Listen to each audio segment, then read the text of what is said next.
નમસ્કાર, હું છું પ્રિયા અને તમે જોઈ રહ્યા છો જનતા કી જાણકારી ન્યૂઝ। નજર કરીએ આજના સમાચારો। ડીસાના મેડિકલ સ્ટોરના સંચાલક અને તેમના પત્નીને ચેક રિટર્ન કેસમાં 1 વર્ષની સાદી કેદની સજા, ફરિયાદીને 15 લાખ રૂપિયા વળતર ચૂકવવાનો કોર્ટનો આદેશ। ડીસા તાલુકાના મહે એડિશનલ ચીફ જ્યુડિશિયલ મેજિસ્ટ્રેટ સાહેબની કોર્ટે cheque return the negotiable instrument એક્ટની કલમ 138ના એક મહત્વપૂર્ણ કેસમાં ચુકાદો આપ્યો છે।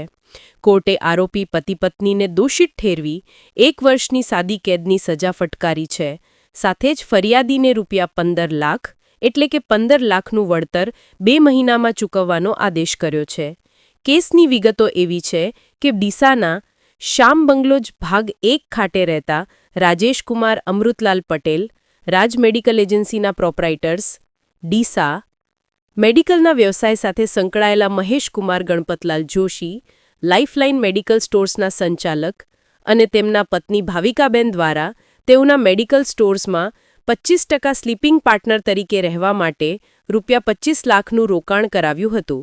આ રકમ ફરિયાદીએ તારીખ 4 ઓગસ્ટ 2023 અને તારીખ 5 ઓગસ્ટ 2023ના રોજ કુલ 3 ચેકથી આરટીજીએસ દ્વારા આરોપીઓને આપી હતી।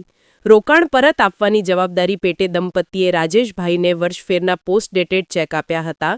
જો કે પૈસા લીધા બાદ અચાનક તેઓએ પેઢીનું બોર્ડ ફેરવી નાખતા રાજેશભાઈને શંકા ગઈ હતી અને પોતાના પૈસા પરત માંગ્યા હતા, જેથી તેઓનો સંયુક્ત ખાતાનો રૂપિયા 15 લાખનો ચેક ફરિયાદીએ બેંકમાં જમા કરાવતા તે તારીખ 26 ઓગસ્ટ 2024ના રોજ પરત ફર્યો હતો। ચેક રિટર્ન થયા બાદ ફરિયાદીએ આરોપીઓને કાનૂની માંગણા નોટિસ મોકલી હતી। જો કે આરોપીઓએ નિયત સમયમાં રકમની ચૂકવણી કરી ન હતી, જેથી રાજેશભાઈએ ડીસા કોર્ટમાં ફરિયાદ દાખલ કરવામાં આવી હતી। જે કેસ ચાલી જતા ડીસાના additional chief judicial magistrate MN Sayyed દ્વારા તમામ મૌખિક અને દસ્તાવેજી પુરાવાઓ, જેમાં કરાર લેખ, ખાતાનો ઉતારો અને રિટર્ન મેમોને ધ્યાનમાં રાખીને બંને આરોપીઓને કલમ 138 હેઠળ દોષિત ઠેરવ્યા હતા અને બંને પતિ પત્નીને ધી નેગોશિયેબલ ઇન્સ્ટ્રુમેન્ટ એક્ટની કલમ 138 મુજબ 1 વર્ષની સાદી કેદની સજા ફટકારી હતી।